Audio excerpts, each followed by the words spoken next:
సినీ పరిశ్రమలో తీవ్ర విషాదం చోటు చేసుకుంది. మరికొన్ని రోజుల్లో దర్శకుడిగా పరిచయం కానున్న కీర్తన్ నాదగౌడ కొడుకు ప్రమాదవశాత్తు లిఫ్ట్లో ఇరుకొని ప్రాణాలు కోల్పోయారు.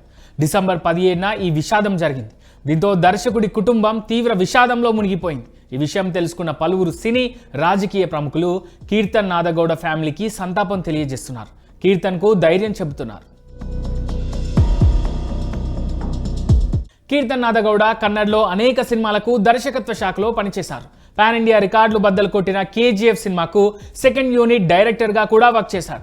ఆ అనుభవంతోనే త్వరలోనే డైరెక్టర్గా మెగాఫోన్ పట్టుకునేందుకు రెడీ అయ్యారు. ఈ క్రమంలోనే ప్రశాంత్ నీల్ మైత్రి మూవీ మేకర్స్ ప్రొడక్షన్స్లో ఓ హారర్ సినిమాను ప్లాన్ చేశారు కీర్తన్ నాదగౌడ. ఇటీవల పూజా కార్యక్రమాలను కూడా గ్రాండ్గా నిర్వహించారు.